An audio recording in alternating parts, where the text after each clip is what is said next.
आओ भाई सारे मजदूरों, मैं मिलाऊंगा भगवान से, वरना तो मालिक से कोई मिल नहीं पाता ना धीरे से। ऐसे जो मालिक होता है वो बाद में हाथ आता है।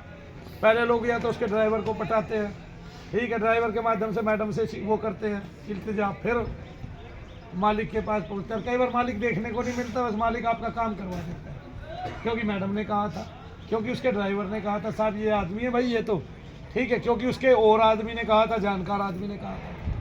तो इस तरह से फिर हमें सहारा मिल जाता है। लेकिन मेरा मानना ये है कि जगत जब मजदूरी देता है तो भगवान आपका खाएगा नहीं, रखते कदम आए ना समझ में। ऐसे उदाहरण है मेरे पास, नीतिगत उदाहरण है, ऐसे ही सामान्य उदाहरण नहीं है। देखिए मैं एक मंदिर में बैठा था, मैं जप कर रहा था, मेरे 4 काम थे वे भगवान ने कर दिए, लेकिन वहाँ मेरे को एक सपना आया। क्या सपना आया कि वीरेंद्र सहवाग का नाम किस किस ने सुना है? सबने सुना है वीरेंद्र सहवाग का नाम, है ना, जो क्रिकेटर था, वो खेलता था, ताऊ ने भी सुना है, चश्मे वाले।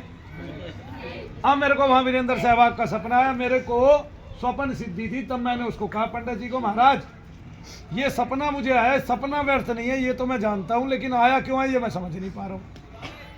तब उसने कहा क्या सपना आया मुझे कि वीरेंद्र सहवाग को अब टीम से कोई नहीं निकाल सकता, और वो टीम से निकला हुआ था। लेकिन मैं तो चूंकि साधना पे बैठा था, तो साधना पे बैठा हुआ आदमी एक दिन में जब 53,000 मंत्र का जाप करता है तो ना तो वो टीवी देखता है ना वो रेडियो देखता है। और जिस टाइम मैंने वो साधना की थी तब ऐसे फोन भी नहीं थे, आ गए ना, तब ऐसे फोन भी नहीं थे। फिर क्या हुआ, फिर मैंने पूछा, वो थे भी तो ना, बहुत कम लोगों के पास होते थे, तब साधना करते थे, फोनों का इस्तेमाल नहीं करते थे, इस तरह नेट नहीं चलता था जैसे आज चलता है, ठीक है। तब वे डंडी वाले फ़ोन आते थे, ऊपर निकलते थे ऐसे 2-3 कंपनियों के, किसी किसी पे मिलता था बड़ा फ़ोन। तो तब मैंने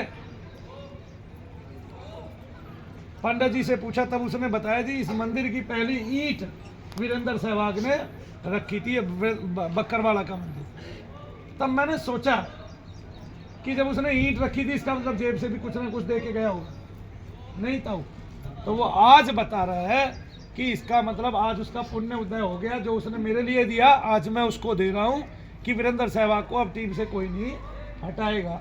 तब उसी दिन मेरे को पंडित जी ने बताया कि आज तो वीरेंद्र सहवाग खेला है, उसने 77 रन मारे हैं, तब उसकी दोबारा भारतीय टीम में एंट्री हो गई। पहले वो ऐसे ही निकाल दिया था बिना किसी उसके, तब बाद में उसको कुछ सम्मान दे के भेजा। वो सम्मान का हकदार था क्योंकि उसने भारत के लिए बहुत अच्छा खेला भी था। मुल्तान के सुल्तान कहे जाते हैं, नजफगढ़ के बादशाह कहे जाते हैं, है ना। तो और बहुत लोगों के करीब भी रहा है, जब तक यहाँ खेलता था तब पूरे गांव गुआंढ में मशहूर भी था, ठीक है। तब गांव में जाके भी खेलते थे, टीमें बनती थी उनकी।